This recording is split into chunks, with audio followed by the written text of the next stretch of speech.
Yo, welcome back to another episode of a podcast ruined by a software engineer. Boy, do we got a topic for you today. We're all going to be talking about money, and freaking money. I'm joined with Andy and Stan. So, yo, Stan, how you doing? What's up? And Andy, how's you? Yo. I'm pretty sure we all have opinions on money at the end of the day. Well, I mean, more specifically, savings and investments. Because, some people say that tech people live in a bubble kind of thing just because, oh, look, like we're making a bit of money and then we always have savings and investments. But that's not always true. Like, I've definitely seen cases where, like, we got engineers out there who, don't exactly have savings or also for other reasons don't have savings because they either have debt or something else. So today, we're just going to dive into, all that fun stuff. So I guess, just overall, like your overview, do you have like a kind of philosophy on money, I guess, then?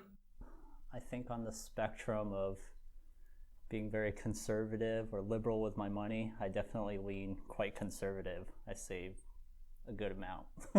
Well, that's a good philosophy to be conservative about it. Wish more people were like that, but Andy? Yeah, I'm definitely on the other side. I'm definitely like, I was totally not digging at you, but sorry, you were saying. Yeah, I definitely have more debt than savings, so I'm definitely on the liberal side. But transitioning, right? Exactly. Like, Yeah. Investing more into the savings side.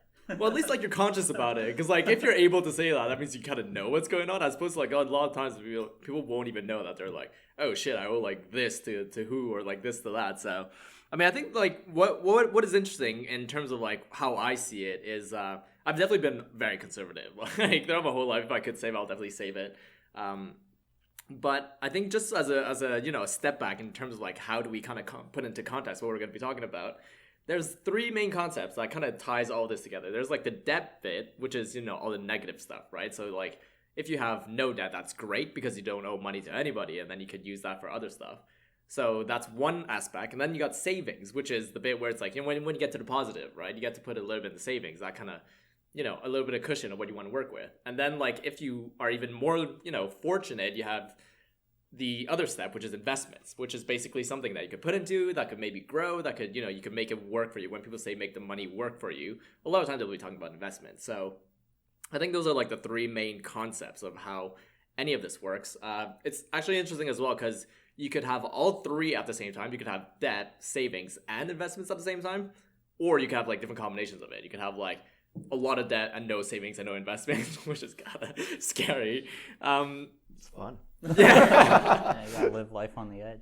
Yeah, day by day. But then on the other side, you can also have like savings and investments, or some people could just have savings and like no investments at the end of the day. So, and also the other thing that I'd like to point out is that like I think most of the time when we talk about savings and investment, we talk about personal savings and personal investments. Those are all very like you related. But then I feel like today we definitely have time later on to talk about more on a higher level, like a general company finance, right? Company can have debt, company can have savings, and company can have investments as well. So I think that's gonna be pretty sick. But yeah, let's just dive into it. I don't know if you guys have any more to add in terms of like just general concepts with these three things that I mentioned. Sorry. No, let's dive in. Yeah, sick. So I mean, yeah, personal finance. I think everybody loves talking about this, especially us working in the tech world. Everybody's quite conscious about it. See what's going on. But yeah, if we talk about personal debt, what is personal debt? Maybe you could categorize, loans you take out for college or something. That could fall under personal debt.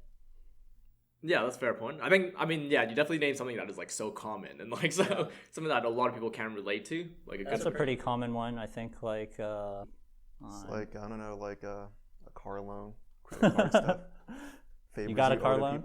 Or you buy that with cash? Yeah, that Ferrari, man. You gotta figure that out. Got it on 25% interest.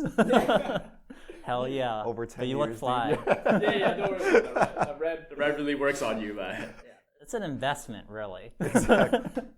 Dude, yeah, like there's a blurred line at this point. Like, is it debt? Is it investment? Is it both? It's an investment in your image, Well, the returns are great. I can tell you that. They say it's a thing, like in the rap world at all the time. Like people like flexing hard on like diamond necklaces. Like, yeah, you gotta have that ice, dude. Gonna be blinged out, dude. It could pay off because because of that you get more like sponsorships or more like clout because of that, and then you make it into like a full blown career and all that.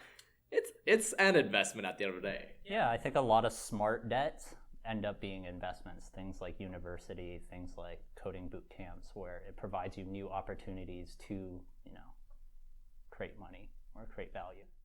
I was gonna say, but then anything that you spend on can become. Tough to say. No, I'll go back to your point. Yeah. No, I kind of agree with you that like it has to be calculated, right? Like when you invest into your education, yeah, it has a higher chance of paying off than if you buy like a really nice, I guess, watch or something. Yeah. I don't know how that's gonna pay you off unless you try to like resell it or something. Yeah, I guess that's a really good point in terms of like personal debt. Same thing for me. Like it really just means anything that you, I guess, take a loan for. Obviously, the most obvious one is school loans and everything. And then this whole credit card situation where a lot of these companies incentivize you to put it on a credit card. That is a loan at the end of the day. If you're smart enough, you should be able to pay them off right away, which is technically like a temporary loan, and then you'll pay it off. But then a lot of times that could go into a little bit spiral and then go completely out of control. So car loans, very, very common. Those are another big ones. And yeah, I mean, we could definitely share quick experience of like how we dealt with it in terms of like student loans kind of thing, because weirdly, a lot of universities are more expensive than I thought. No, that's not fair. Coming from a Canadian right now, I was very fortunate because I went to school in Montreal, so the government are like known to be really helpful with tuition over there. So a lot of Canadians are very happy with tuition. I think 1 year though, they tried to hike the price by like $100 or something, and we had 200,000 students on the street like protesting about it, and that never actually got bumped during that time. $100? That's like a rounding error. That's what I'm saying. Yeah. I feel like it was something like insignificant, but like there was such movement behind that. We were like really conscious about how much we pay in our tuition that like, dude, there was a massive movement. So that was really impressive to see. But like in terms of my personal experience, I actually never took any loans for schools, which is I don't know if it's more of the common or uncommon case. I remember I was working a lot of day camp, and like I was working at American Eagle at the same time. So I remember every time I had a paycheck, it was like, dude, like most of it's gonna go into my tuition. I don't want to get out of here with any student loans. So I was so conscious about saving so much money every semester as well to pay it off. So I think that's just my personal scenario, but I don't know how it was for you. Yeah, I was also in a pretty fortunate situation. My parents, they were probably around middle class. We applied for FAFSA and got a good amount of money from that. I had like a few scholarships. Yeah, and my parents, like, they were in the situation where they actually paid their portion, as opposed to I knew some people in college where their parents wouldn't pay their portion, so they'd have to pay for all of it, and then they had a lot more debt than I did. So by the end, like, I was pretty much debt-free, like, once I graduated with, like, working a few jobs, having the scholarships and, like, the government money, Yeah, I definitely had a very... or like a somewhat different experience. I was pretty fortunate too. Like I had a bunch of like tuition assistance from the government, but I definitely did take out a sizable amount of loans. Like I want to say part of it went to tuition, but the bulk of it kind of went to living expenses. Is that a broad bucket of living expenses? It's definitely very broad. I definitely had a very good time in college. So. Hey, if it wasn't then, when, right? Like, exactly. That's actually a good point, because like, is it true? I don't know if it's completely true that like if you live in a state that you go to the university to, is a lot more favorable in you. Same thing for me. Like when I went to Montreal, I was living in Montreal, so like I was very fortunate that the people living there has like an advantage of not paying that much. I'm guessing it's kind of similar scenario if you have like somebody who lives in whatever New York and they go to school in like Alabama, they'll be paying a lot more than if somebody lives in Alabama and goes to Alabama. Yeah, I think for the UCs, at least at UC Berkeley, the in-state tuition when I went was around $13K or something. And then the out-of-state was probably like, I forget, only like 30, 35, 40 or something. Yeah, like I think if you're in-state, the state provides tuition assistance too. So like if you go out of state, you can only pull from what like FAFSA, and that's it. That's actually a clean cut, by the way. As in, like, I feel like if you go into the flyers, they'll have like two sections where it's like in-state and out-of-state.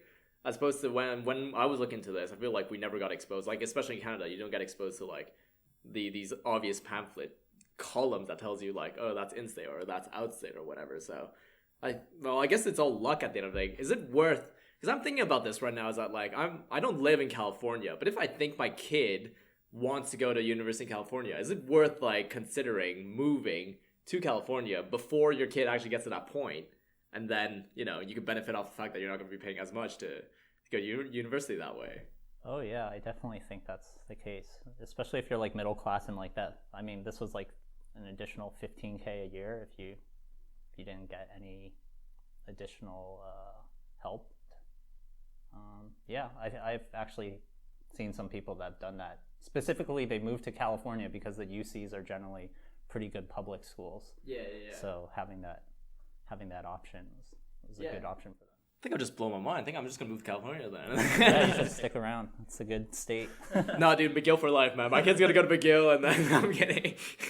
We'll see how it goes, but that's actually a really interesting concept because the whole point at the end of the day is that like not only your kid is gonna have less debt, but you're gonna have less debt as well. So like when you talk about personal finance, there's obviously the whole family tie of maybe getting your finance in check with everybody. But yeah, I think that's like kind of all around our experience with like school debt most likely, because I think that's the most significant thing that happened to us recently. But in terms of other things like car debt, for example, there's a lot of debates in terms of should you take a lease? Should you buy the car outright? Should we loan the car? I don't know what's your opinion on that kind of stuff, considering like, you're currently living in a position where you can make these kind of decisions. So like from your point of view, like what do you think? Which one of those options makes more sense at the end of the day? Probably a loan. Like I think it's very easy to get a very good loan if you have a somewhat decent credit score. Like I think there's a fair amount of dealerships that'll give like 0 down, 0% loans. Like obviously your credit score has to be across incredible. like 36 months or something. Yeah. I mean, if they're offering that and you have like the appropriate credit score to actually get that type of loan, it seems like free money because you could invest it and put it in like a CD or something, and you'll get guaranteed returns or like bonds. Yeah. When you mean loan, is that for the lease or is that just for loaning the car? Because I don't even know what's the difference between leasing a car and like loaning a car, I guess. When you lease the car, it's not yours. You're renting it more or less for the terms of the lease. So like at the end of you paying all that money, you don't get anything. Yeah. But the same thing as a loan then. At the end of a loan, you own the car.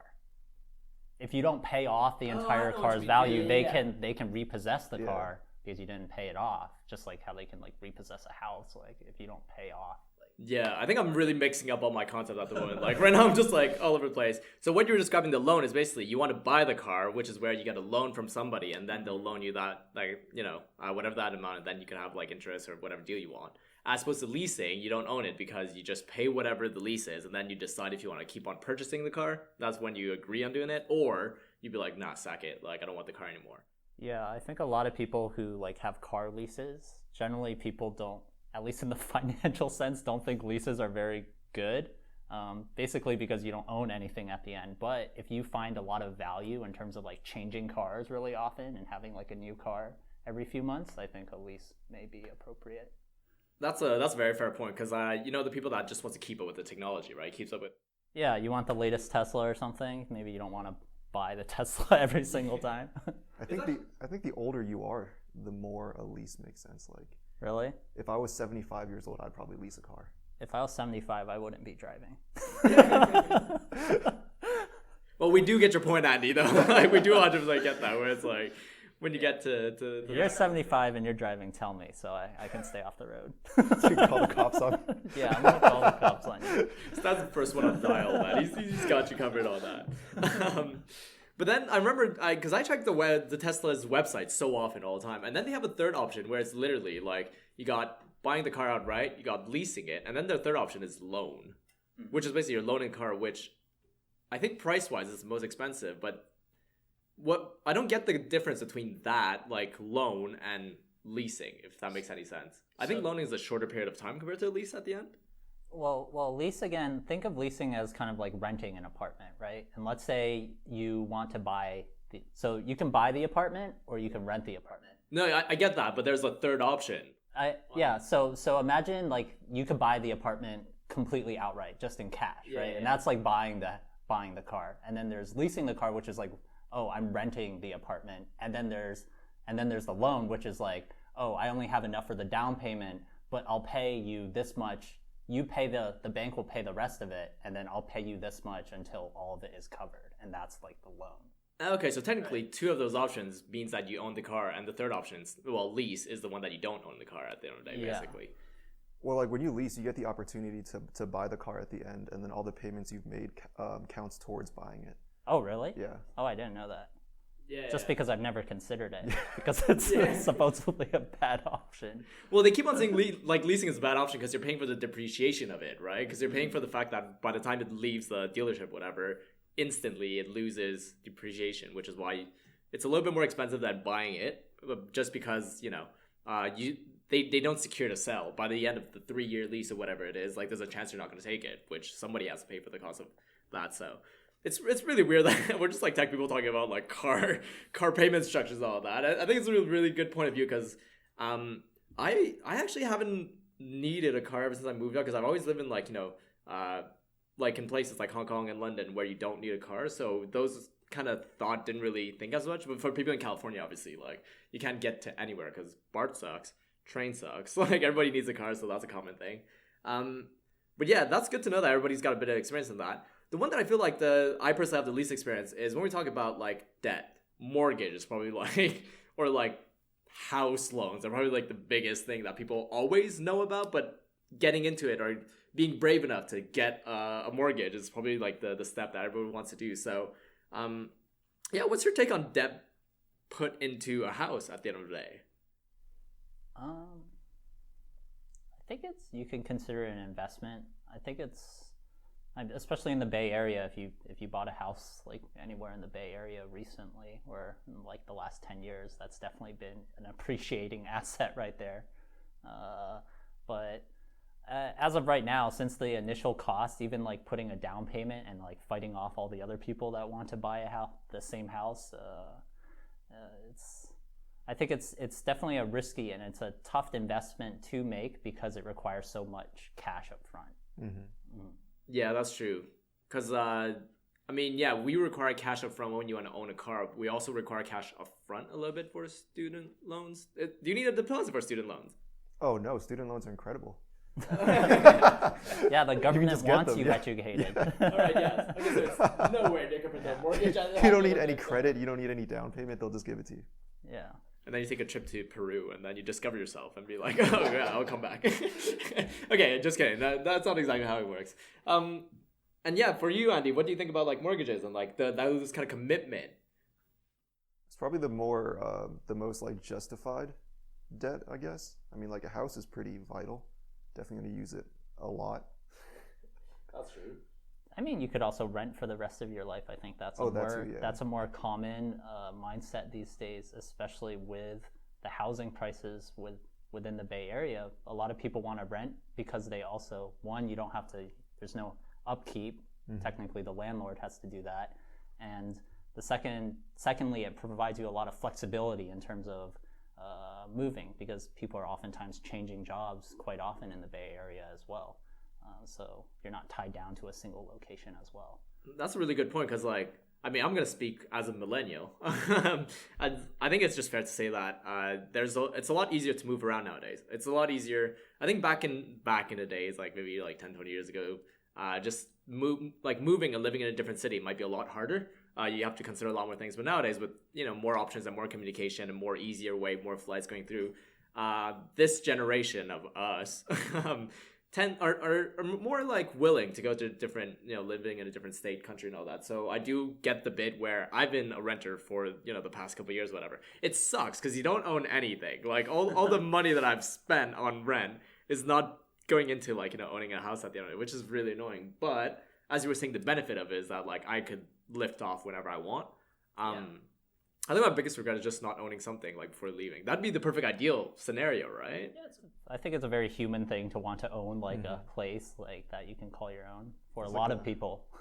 There's like a kind of stability with owning a house. I don't know. Like if I was renting the rest of my life, I'd be afraid of like evictions and like rent hikes. Yeah, you can't evict yourself, right? Yeah.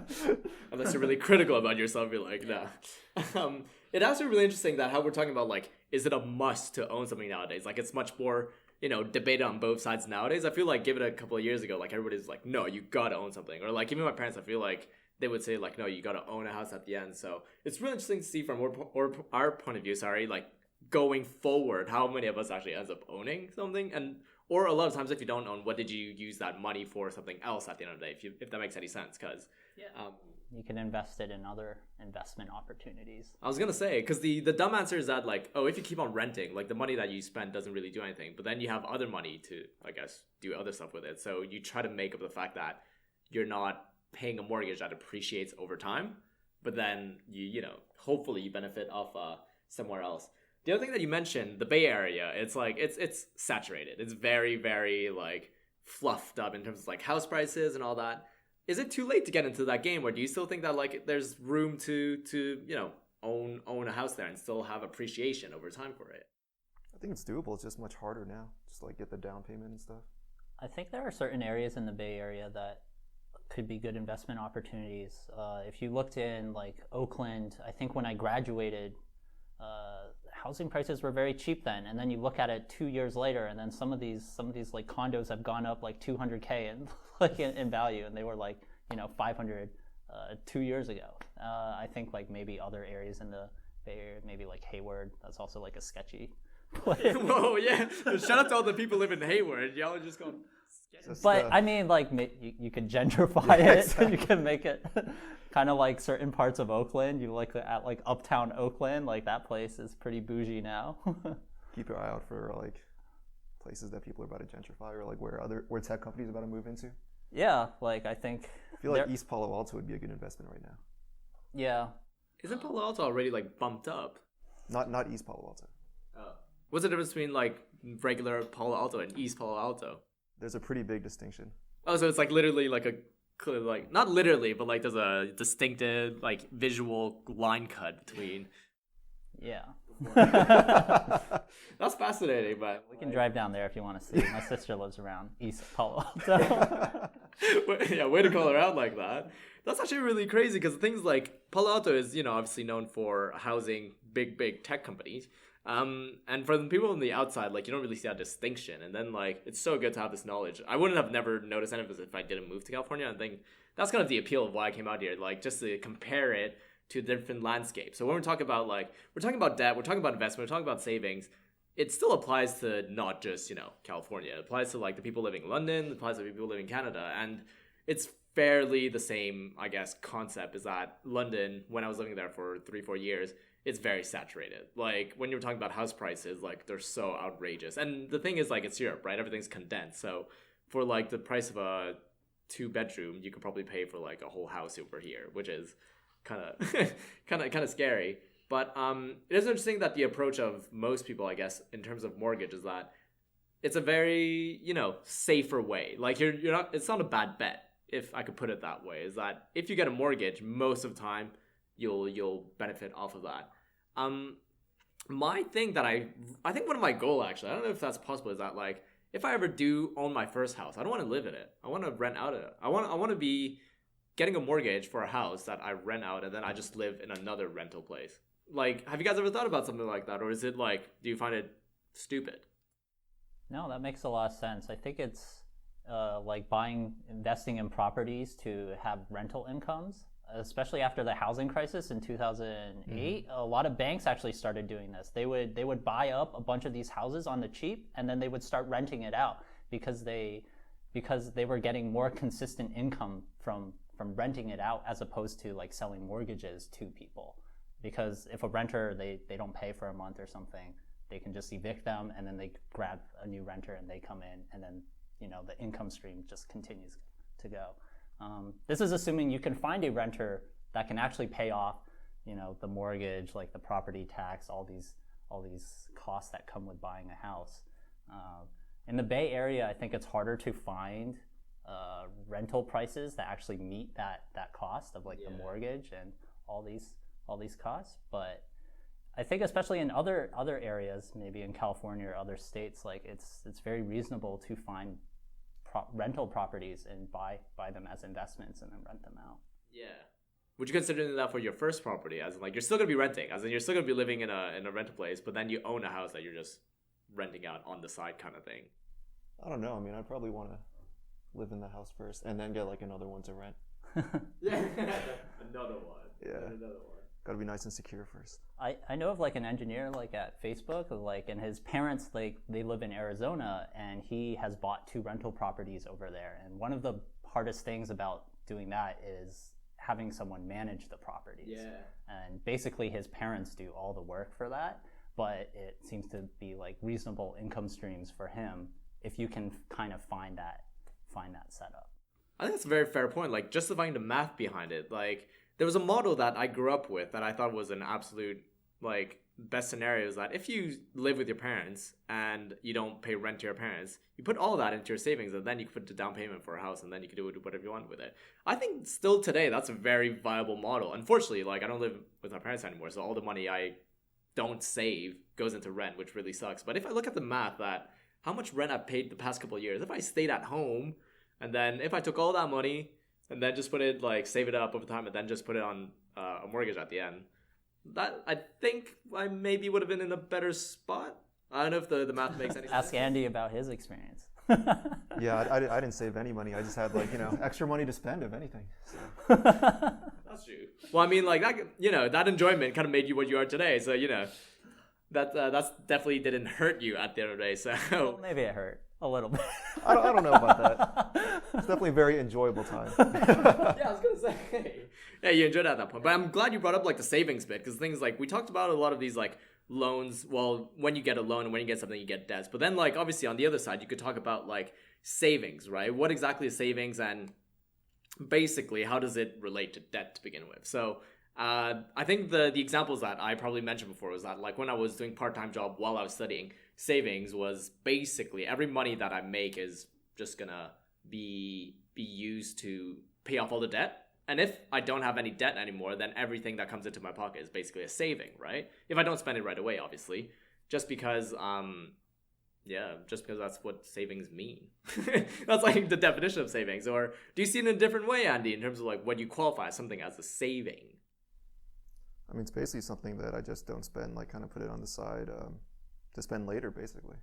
I don't know. Well, the money's going to be spent. It's a tool. Yeah. Is it actually going to be spent, though? That's the thing, because things like, if a person in a year spends X amount of money, this is, like, the threshold that they spend, no matter, like, no matter how crazy it gets, but then you somehow have an income stream higher than that, then that money is not 100% going to be spent, right? Just because, like, you somehow don't spend a lot, or you manage to have a really big income stream of going something. That's definitely the goal, but, like, I don't know.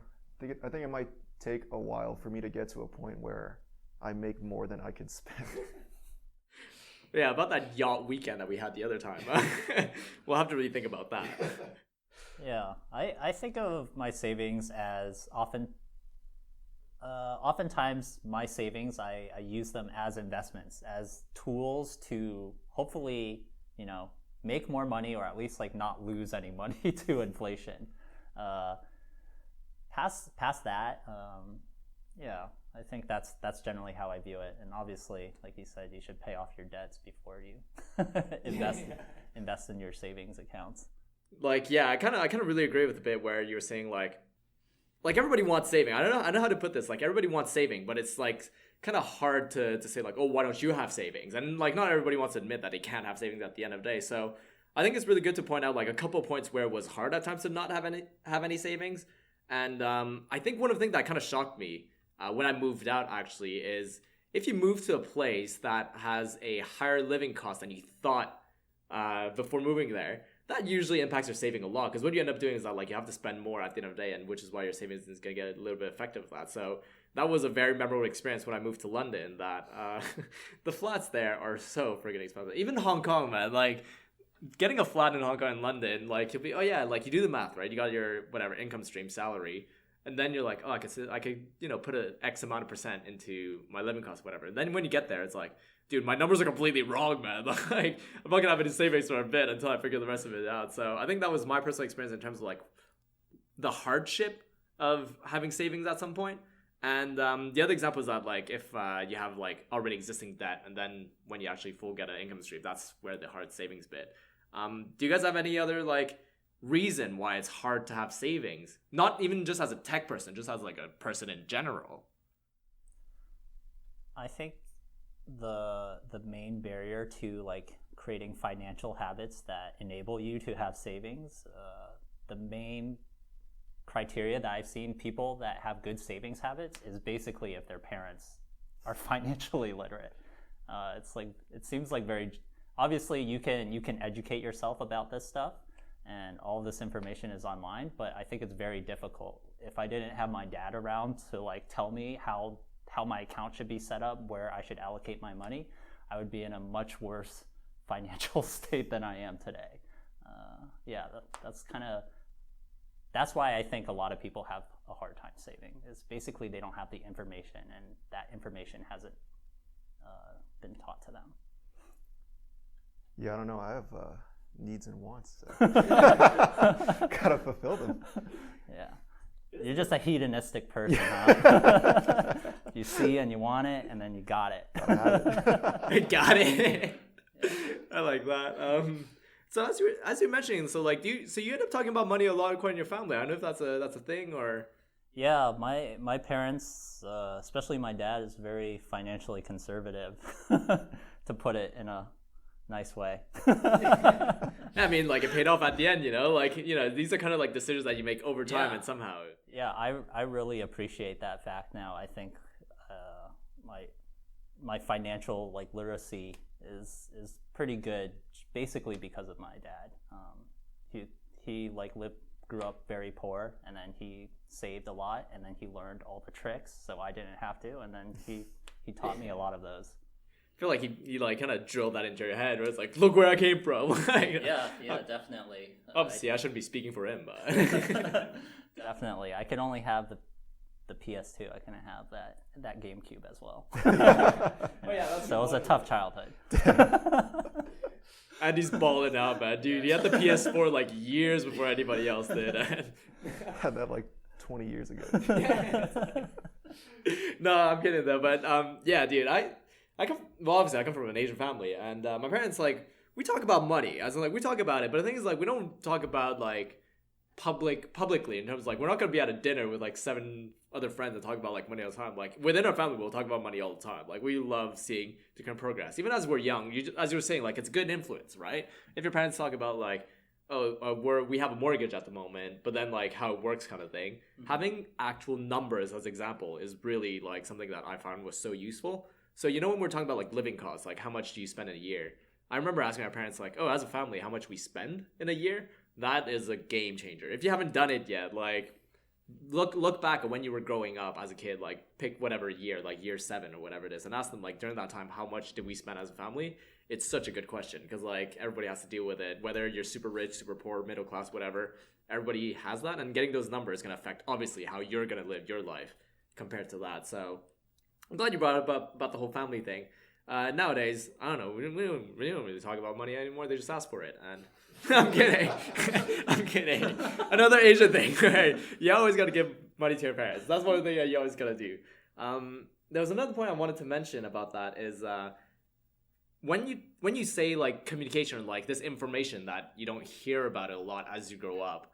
I think what is good is that there is that influence from family, but if you have like people already in high school, whatever, talk about it in between friends or whatever, that should be a good influence to begin with, right?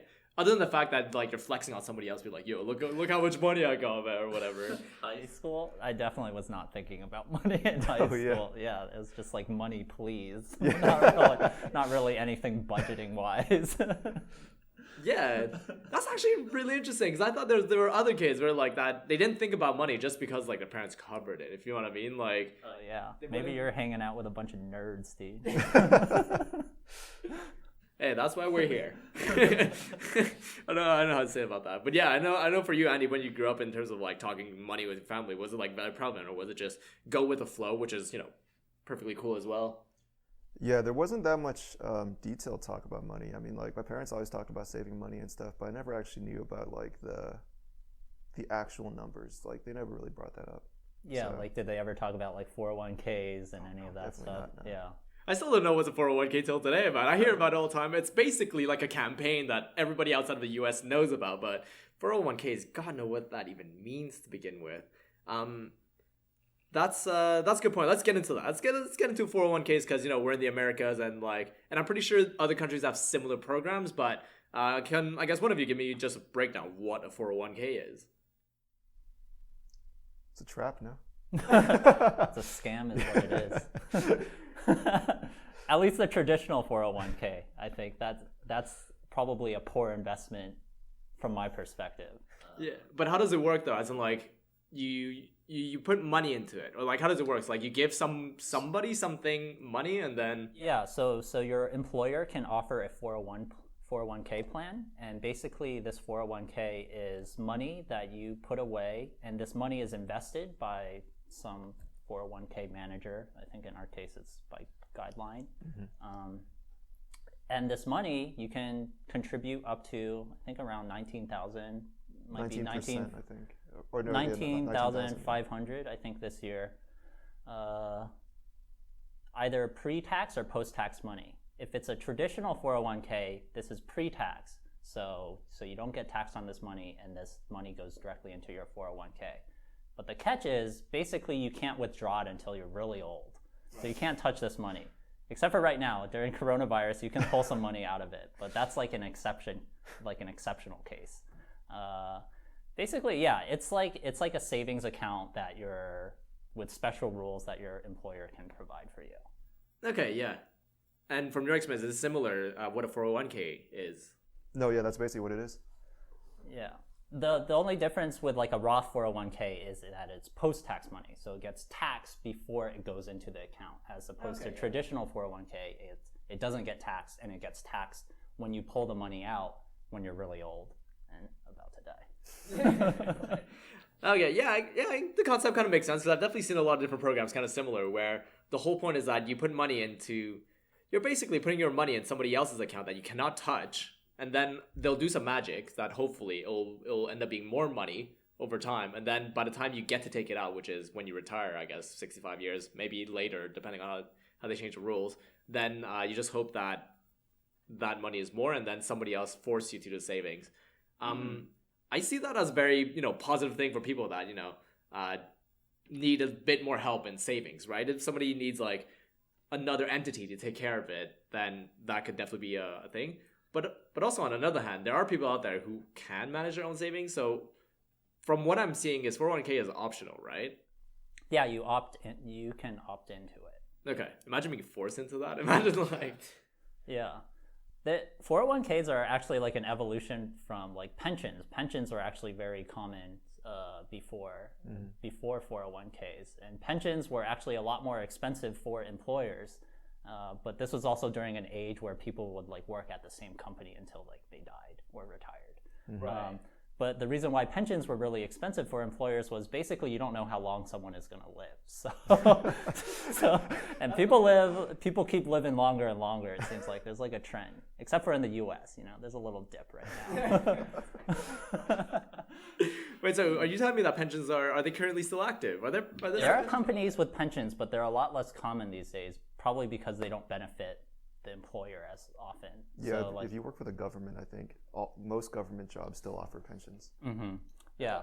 And do you have both at the same? Do you have a pension and a 401k, or is it just one or the other?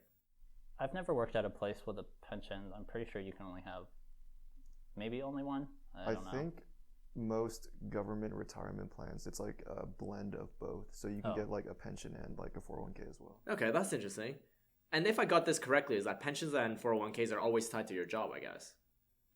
Or can you have your own 401k when you, I guess, don't tie with a company? So if you leave a company and they don't offer that 401k plan anymore, you can roll that money into a Roth IRA account or something, and that's your personal. You can also manage. I'm not sure. Maybe you could set up your own company that provides 401k option. I'm not sure it's that beneficial. That kind of leads me into whether 401ks are actually beneficial or not. I think there are a lot of restrictions to at least traditional 401ks. I think one of the main drawbacks of 401ks in general is you cannot touch this money for a very long time, especially if you're young. So if you're investing in your 20s, you cannot touch it until you're 60 something. and one of the reasons why people think traditional 401ks might be like a very bad investment is you get taxed when you pull the money out when you're like 60 something, and you really have no idea what that tax rate may be. It could be a lot lower, it could be a lot higher, but I'm guessing with the way that taxes, like with the debt in this country, that taxes are going to be much higher by the time we're that age. Right now we're probably in like the lower tax bracket. So the people that are retiring this year is like benefiting. Well, I mean, speculatively benefiting if they're retiring this year just because currently the tax. I feel like those people, they probably were like, maybe they would have been during the pension age. I think 401ks are a little more recent. Definitely, yeah. They've only been like very active, I think, for like the last 40 years or so. You're talking about the boomers. Yeah. That's actually, it's quite similar because like when you're talking about these 401ks and you can only pull it out when you retire, I guess a lot of people benefit off of it just because, well, do a lot of people benefit off of it just because like it's been going on for years and like it seems to have like, you know, working system and people are actually being able to come out of working and go into retirement with some sort of cushion out of that. Well, think about it like this. If 401ks have only been around for 40 years, they haven't really been tested. Like maybe people that were like 20 or something are finally, you know, getting access to their 401ks today, right? So it hasn't been like a tested system that like, oh, for sure you'll get money out of this. I think it's like a system that's been introduced to save employers money, and that's why I'm a little hesitant to say they're always like a good investment option. I mean, I think it's a pretty safe bet. Like, I think you will make some money, probably not as much as you would be, like, you know, if you were actually managing it, like as you went through the 40 years or so that you're working. But it's easy to just like, you know, type in 5% or something in your payroll app, and it just automatically gets saved. You don't have to think about it at all. And then when you retire, there's just some money waiting for you there. Yeah, I wonder if Robinhood will add, or one of these newer like fintech companies that allows you to buy like ETFs and all these things. Oftentimes you could probably build your own portfolio that looks exactly like what the 401k portfolio is providing you. And if you look at it, it's just like a bunch of Vanguard ETFs across a couple of categories. It's not particularly complex. It seems like it's just a percentage allocation to each of them. And if one of these applications, if you just like deposited money into it and it just reallocated, that pretty much simulates like a 401k right there. And technically you'd have access to that money at any point in time. You don't have to wait until you're 63 or coronavirus hits. Yeah, the next pandemic, right? The next one that's gonna happen anytime soon. That's a really good point. Does the 401k charge you like a fee for holding your money or something? Because I do know some other platforms do that. So yeah, I think Guideline, they charge us 0.08%. Yeah, sounds right. There are other, it's like Human Wise or something, was one my girlfriend's company uses. They charge 0.15%, and relative to like some of the robo advisors out there, generally those are around like 0.25%. So 401k like fees are generally lower, but it's still something. Yeah, I was gonna say it's still more than zero than if you choose your own ETFs and use a free platform and it just sits there over time, kind of thing. So, dude, we're gonna cut their market, man. We're gonna cut the 401k market. We're gonna be the middleman to 401ks, and we're gonna like scrap the fee and find some other way of doing that. Yeah, that should be a feature on Robinhood. You know, like a simulate a 401k like portfolio. I feel like a 401k would typically get larger than like the cap for the free service now. Like if you were to put into this for like 40 years or so, like what is the cap at Robinhood for the free service? Like 200,000 or 100,000? I don't think there's a cap. What do you mean by cap though? As in like it's free if you have less than this much money. I actually don't know. That's a good question. But also like, you know, put 200k in Robinhood. Yeah, I don't know if you have. Maybe you're balling hard. That's a really good point, but at the same time, I feel like there's a kind of when in your mindset there's a threshold. You shouldn't be putting that on Robinhood. You'll get yourself like something a little bit more, you know, historically better, like Charles Schwab, TD, Ameritrade, or any of the other ones. So I'm pretty sure those wouldn't have a threshold of anywhere close to what we could afford right now. So the threshold would probably be like 100 million or something like that. So I think that shouldn't be a concern in terms of the how much can you put into it, because they want you to put all this money into your savings, which is why it's so appealing to a lot of people. not to trash on 401ks like too much, but like they also are a lot of like tax benefits. I think I mainly pointed out like cons to the traditional 401k, but right now, if we assume right now we have some of the lowest taxes that we would see in our lifetimes, then Roth 401k actually makes a lot of sense because you pay the taxes right now, and then when you withdraw, like you don't have to pay anything on that. Yeah. Well, in my head, it's still a gamble at the end because you don't know if the tax is gonna be like. I think there's a pretty good chance. The Like taxes it is a only go gamble, up, but yeah, I would say there's a good chance in the future tax rates will be higher. Yeah, I think so. It's a 40-year question. As in, like you'll get your answer in like a lot of years. Yeah. So that's kind of whack. But what I was really happy that you brought up when you're saying like, oh, Robinhood or these trading platform apps should integrate these programs, 401k, Roth's accounts and all that kind of stuff. When I was living in the UK, there was an app that is very similar to Robinhood. It's called Free Trade. And the moment that they launched, they actually offered an ISA to open your account. An ISA is the equivalent of Roth IRA, I think. So basically, the whole point is that it's money that you could put into it. There's a limit of every year how much you could put. I think it's maximum £6,000 last time I checked. And that money, from what I understand, is you could put $6,000 into it, and all the profit that you make off of it, you don't get taxed off of it. And that's like Is that pre or post tax? So the money that you put into it is post tax, if I'm not mistaken. So basically, That's like a Roth IRA, Yeah. then. That's Okay. exactly, even like the limit is the same. all right. Well, I mean, so they thought about that, and when that app launched, it came with it. So by default, is that you had the option to open ISA, which is the equivalent of Roth IRA, from the get go. So it's not that crazy to think that Robinhood might come out with it, just because like I've seen examples of somebody else doing it. Is this contribution also done during tax season, or is it done throughout the year? Because I think contributing to a Roth IRA, oftentimes people do it right when they like pay their taxes. You also like add to like your Roth IRA. I actually didn't know about that.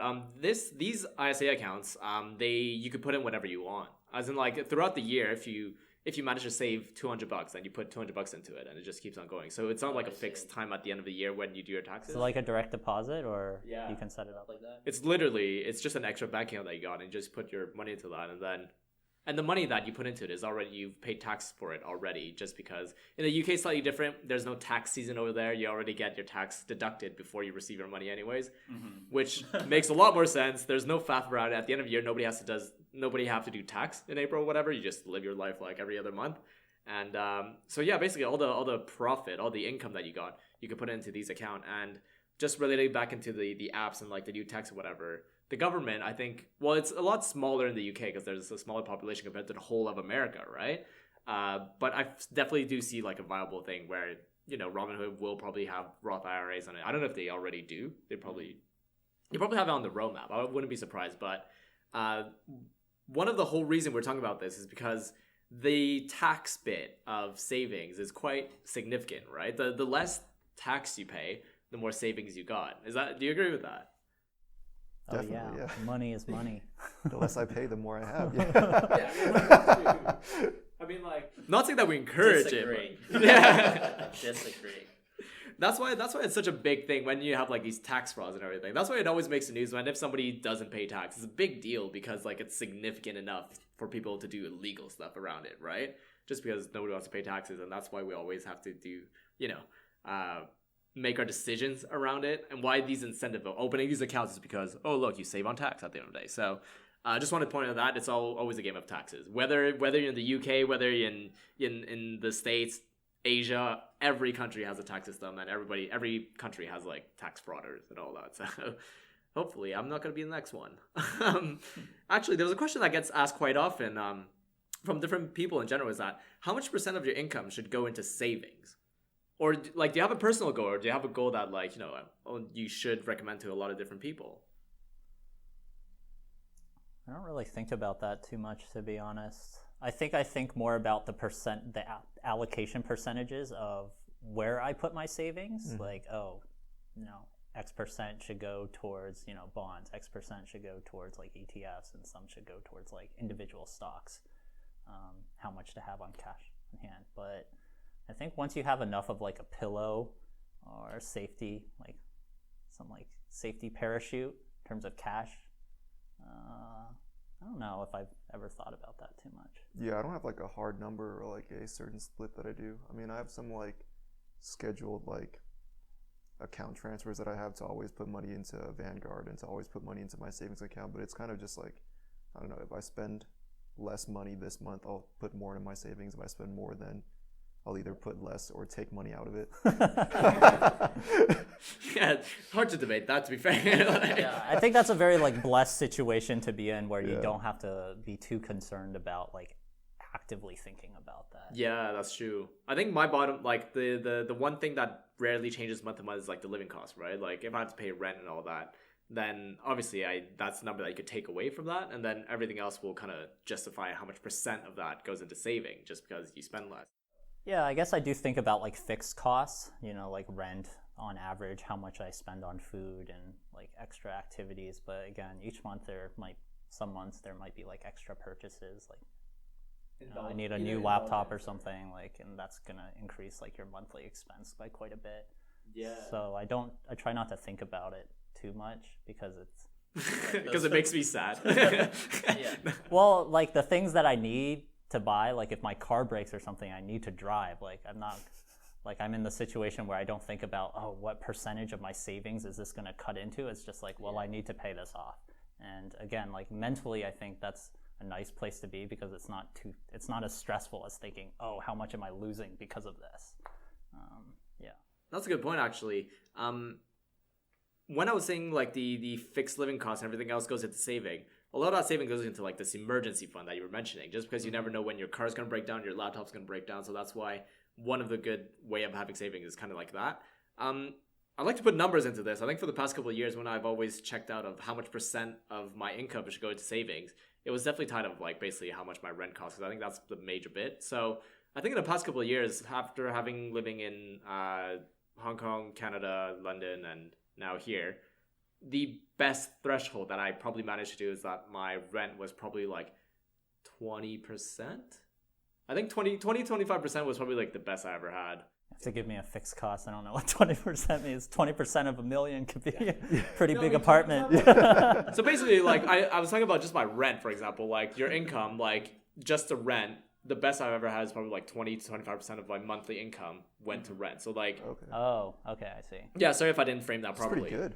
Yeah, I was gonna say, so like that was probably the best deals I've ever had, just because depending on if you're willing to share a flat, for example, that kind of makes it lower, so you aim for that. But then you obviously have other cases where you look at it, where you end up in a scenario where you're paying 30, 40, 50, 60% of your income into that, just the rent, then that's where the savings kind of gets a little bit like sketchy or whatever. So I think how I see it, how I try to calculate it, is I just take the income and I just want to put it into a spot where it's in that 20 to like 30, even like if you get 15%, that's friggin' amazing. But that's like a really good starting point, because reality is a lot of us are paying rent, even mortgage, like think about it, it's kind of the same thing. So that's usually how I calculate how much savings goes into that. But as we were saying, like everything else after that, like it kind of goes into saving, emergency funds. I think A lot of rental applications actually also ask for like 3 to 5 times the rent price in terms of total income. So that seems like a pretty similar number as to like what you were quoting. I think it's a good number to hit, maybe around 25%. But there's a lot of times where I've seen in London, I could have easily rented a flat that would have been like over 50% of my rent, and they wouldn't have been worried about it. They'd be like, yeah, sure, take it. And like, they'd be more than happy to like rent it out, and then if ever you can't manage it. So I think maybe it's a slightly different landscape over there, but I wouldn't be surprised if they're just like more predator about it and be like, yeah, well, we'll give you that. We'll give that flat, but you have to pay us a lot. So I want to say it's the same here too. I think there's a decent amount of people in the Bay who pay almost like 50% of their income for rent or like living costs. Yeah, especially if you live in one of those like nice tall apartment buildings with You the don't work in, common like, tech or places. something. that gym in the building as well, that's nice. A gym you never want to touch. Well, not right now currently at all, so that's I mean, we could definitely think about that, but yeah, I think use that as a number. I think it's going to help a lot of people out, because it definitely helped me out throughout the past couple of years, so that's pretty good. Because the thing is, like, we're talking about savings, but when we're mentioning all these 401k and all these other stuff, they're mostly used for investments at the end of the day. So like we kind of went from the stage where, okay, debt is the money that you owe. So every time you get paid for something, you pay off the debt. So like that's kind of the negative bit. Savings is the stuff that after the debt, you get to have a bit of saving like a cushion putting onto it. The next step, ideally, what you want to do with that, which is a little bit harder but to start to begin with, is putting it into investments. And like that is such a broad term that it could honestly mean anything. But as I guess as somebody who works in tech and somebody who's looking at it from a very technical point of view, like what I want out of my investment is that I want it to be safe. I want it to be, I don't want it to disappear by tomorrow. Just because investments are definitely more at risk than just leaving your money into like a bank account or like a savings account, right? So now the question is kind of how do you approach investments? Basically, what is your view on investments, and at what point did you actually start making these investments, I guess? I try to put a lot of my savings into investments. I think like mentally it's kind of difficult for me because I always want like a huge like airbag, but honestly I don't really need an airbag that big. But like I said, even though I talked about the 401k in a negative way, I do contribute to my 401k. That's a form of investment. I also do like a lot of personal investing, mostly in ETFs and stuff. I don't play the option games like you, Perry. Whoa. What makes sense about the option game? Because I talk about it all the friggin' time on options. Yeah, I don't think I have the heart for that. It's too scary. It's far too volatile for me. I'm a hodl guy. That's a fair point. You were saying there's you could put money into 401ks, and the other equivalent that we probably mentioned is that if you don't want your money stuck into that, is when you're saying just regular normal investments, is that you just open a investment account and you just put money into that, and then you buy any kind of stocks, ETFs, that kind of stuff, right?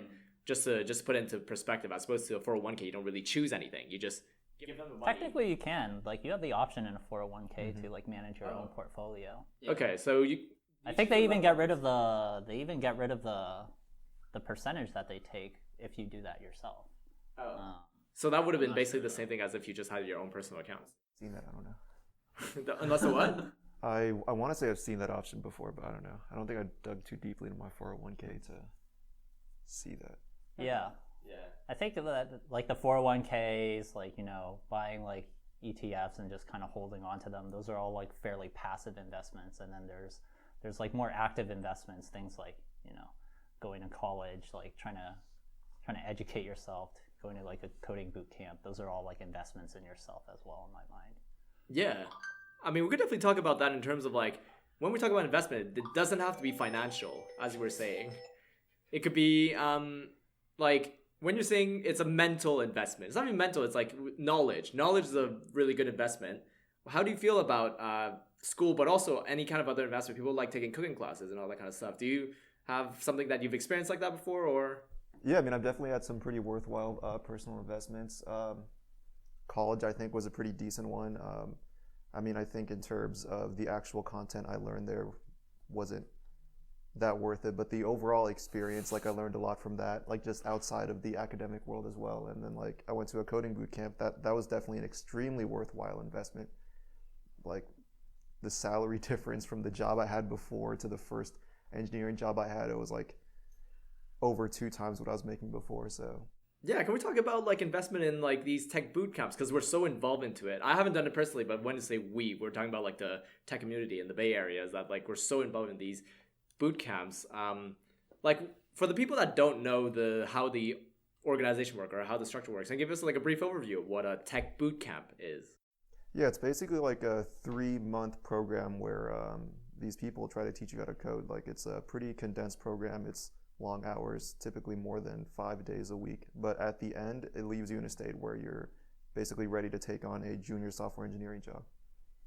Supposedly. Yeah, supposedly. Not everyone makes it to that point, but a decent amount of them do.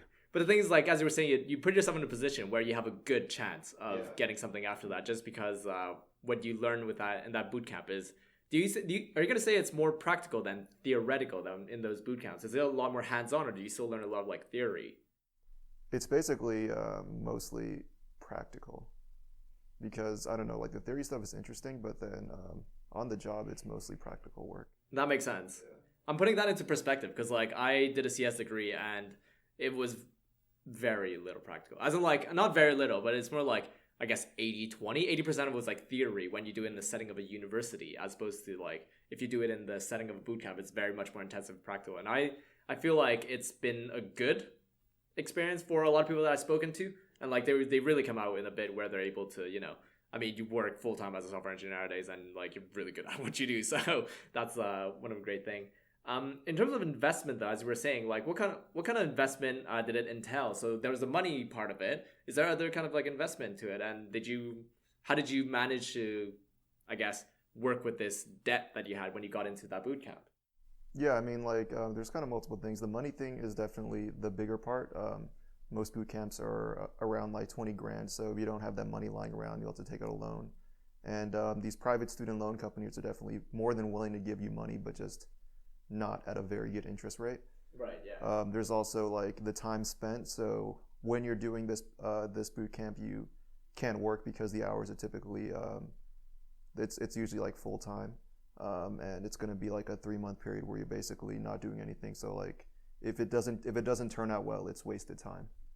Yeah. Does everybody graduate from these boot camps? Yeah, they're all like 99% graduation rates. You got to make the metrics look good so more people want to attend. Yeah, that's a fair point. It's no weeder class. Yeah. Imagine being that 1% though.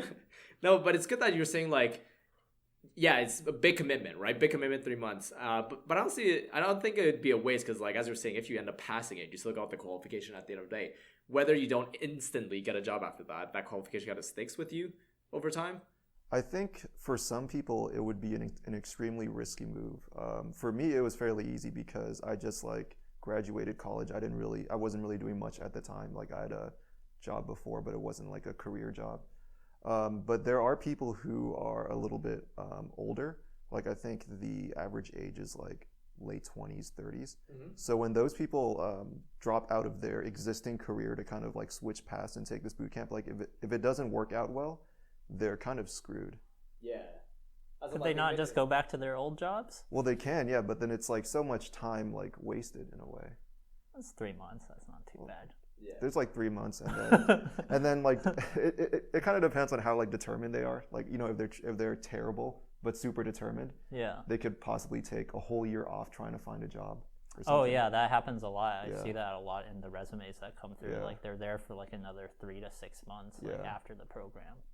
That's the thing. I think as you were pointing out, it's a really good point. It depends on what stage of their life they're in. As in, like as we're saying, if somebody comes out straight from high school or straight from college and then goes into this boot camp, they're obviously a little bit more flexible. But then when you have somebody who's already cemented themselves like in their 20s already, and then they decide to the career change or something like that and get into it, obviously it'll have a bigger impact to that.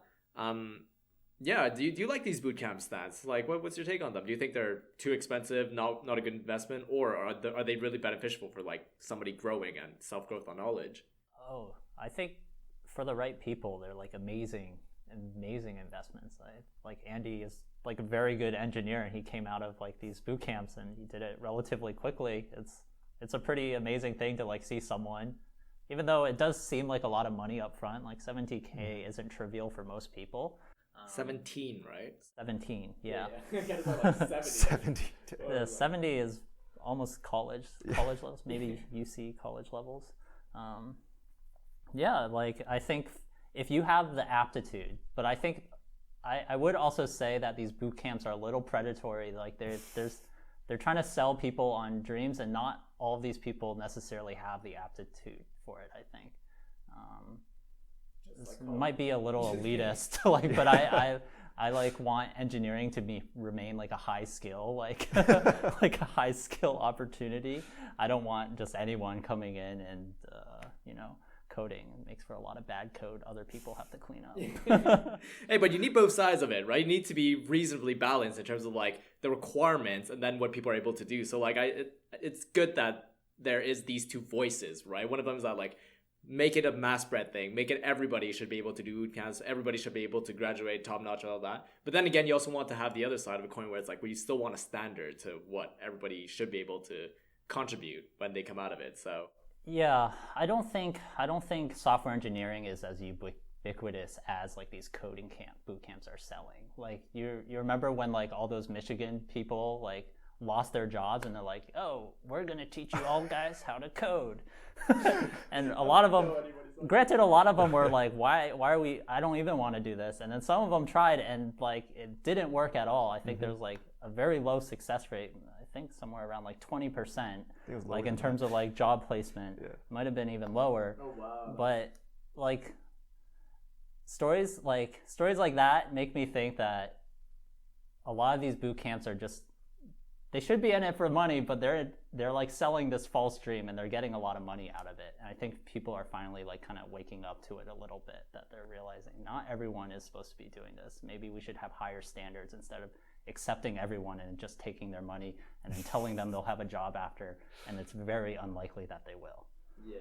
Dude, I love these reality checks, man. I love his like Stan just dropping all these, hey guys, look what's happening. But no, but that's a really good point, because I love hearing about this, because even in Europe, like these, it's not as prominent as in the Bay Area, but these boot camps for like tech specifically, of this PHP boot camp or this like boot camp that teaches you these like coding languages, they're getting more and more popular. And I was looking at the prices in London. I think some of them go up to like 10K pounds a year, which is, you know, which is just about like 15K US.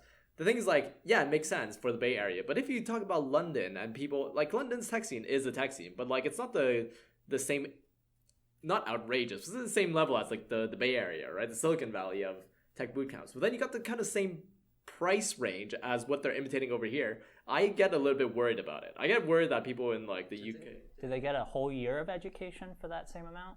I don't know the exact length. I think it's probably a year. So they'll get about That's 4 times longer. So if you're...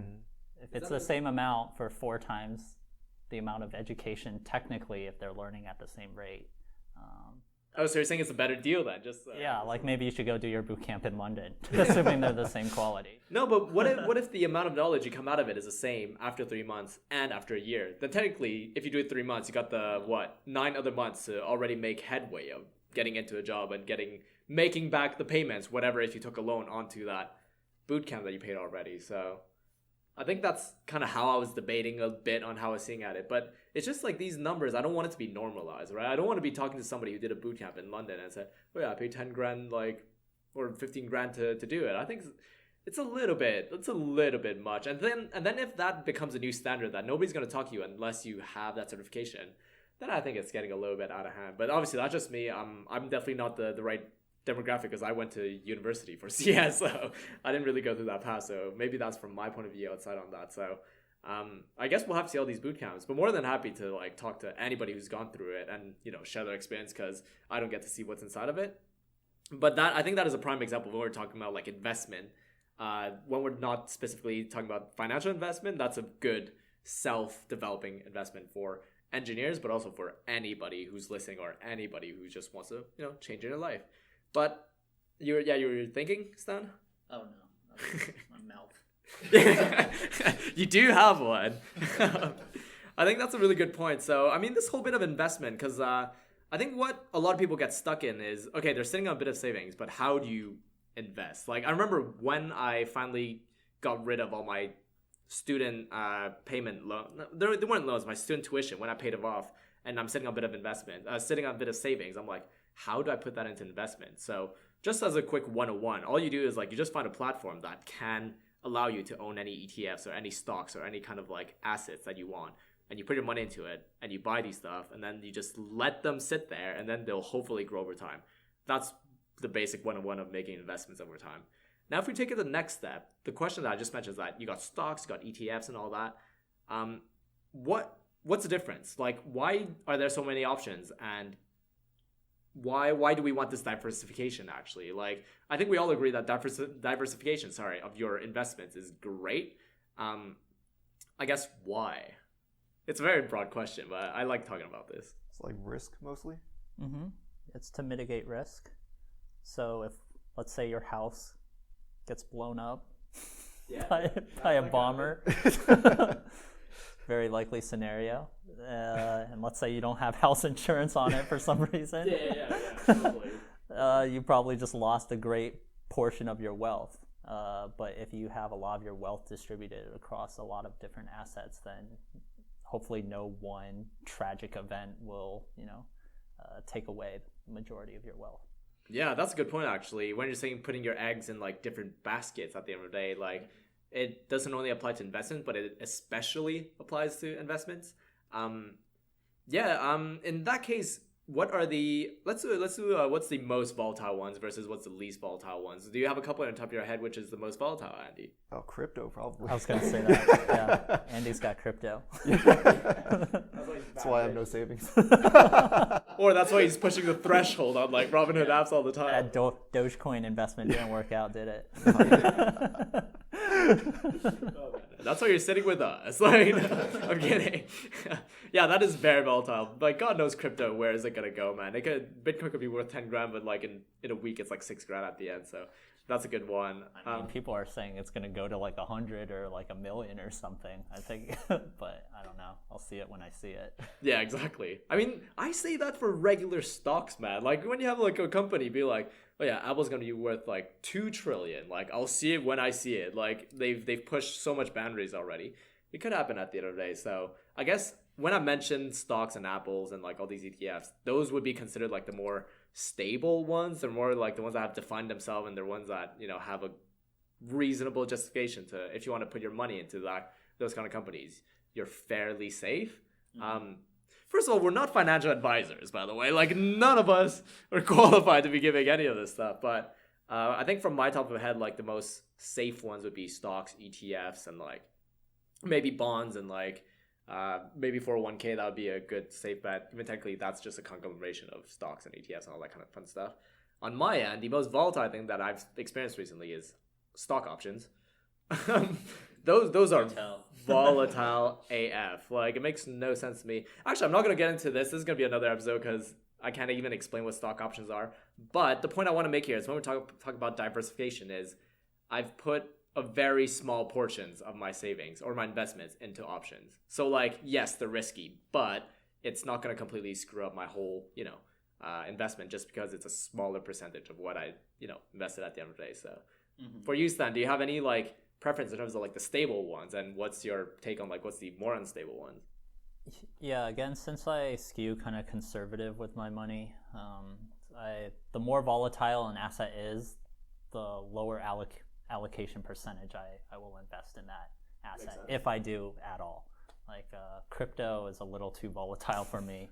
I'm not planning on investing any more significant amount of money into that asset, into those assets. I would say, again, I like to have like I want to have at least like a year's worth of just in cash in terms of living costs.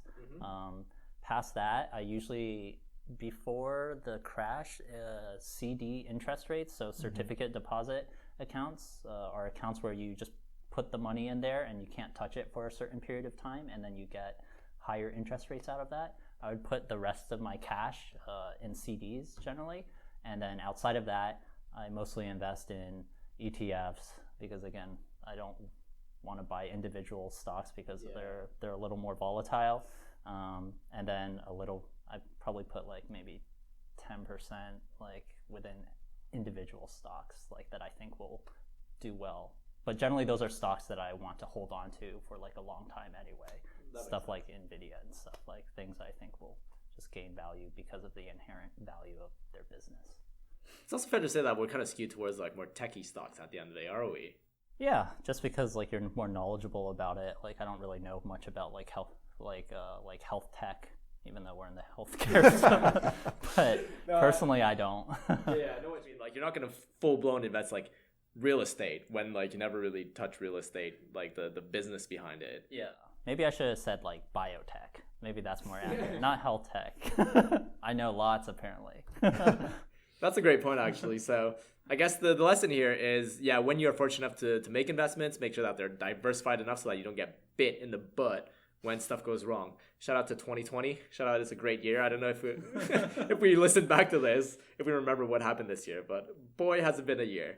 I think, yeah, just like final topic on this, that's something I think is quite interesting that we might have experienced as our time is, we talked a lot about personal finance. So this is finance that we manage ourselves like as an individual. But from a professional point of view, from the fact that we've worked in tech, or we worked in a company for a couple of years, we noticed that companies also have this life cycle of having debt, and companies also have savings, and companies also make investments. So let's just go over that real quickly in terms of like what kind of company debt, or what is a company debt, I guess, if you guys have ever seen it or just know a bit more about that. Well, the financial side I don't know that much about, but I know that there can be like debt, savings, and investments like into people, into the product. But money side, like, not quite sure. Don't think I've been exposed to too much of that. That's a good point in terms of like when they hire somebody and when they spend time to commit to a product, those are all debt that they're taking, right? Those are debt that they're putting money into, and they haven't made money off of it yet, but they're hoping that, doing that is going to pay off at the end. I think when you were mentioning like company debt financially, what it means, I think the best example is that if you work at a startup, or if you work at a company who's still not profitable or not public or all that, a lot of times they would have gone in different rounds of funding. So I guess that would be considered a debt. Would you call that a debt, or would you call that just, just selling a bit of the company at the end of the day? Tough to say. I don't know if I think about a lot of company finances in terms of debt. I oftentimes think of it in terms of them investing in certain things, because it's always about the future. Mm-hmm. So a lot of, at least most of the companies I've worked at, they're all startups, and they're always investing in stuff. They like, I want this engineer because I think they can provide this. They can like lead this team, which will result in this outcome. They invest a lot of money into people, and hopefully that bears fruit one day. Actually, you make a really good point here, is that like when you talk about company debt, like the majority, like over 95% of that is basically an investment at the end of the day.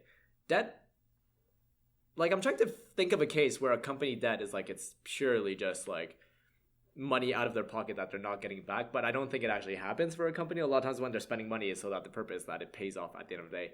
Even sometimes one of the examples is that you look at really fancy offices from nowadays, like all these tech companies where everybody gets really nice screens, or everybody gets really good food, good snack and all that. People think that those are just money gone, right? People think are just money that people end up eating if it's a really nice meal and that's it.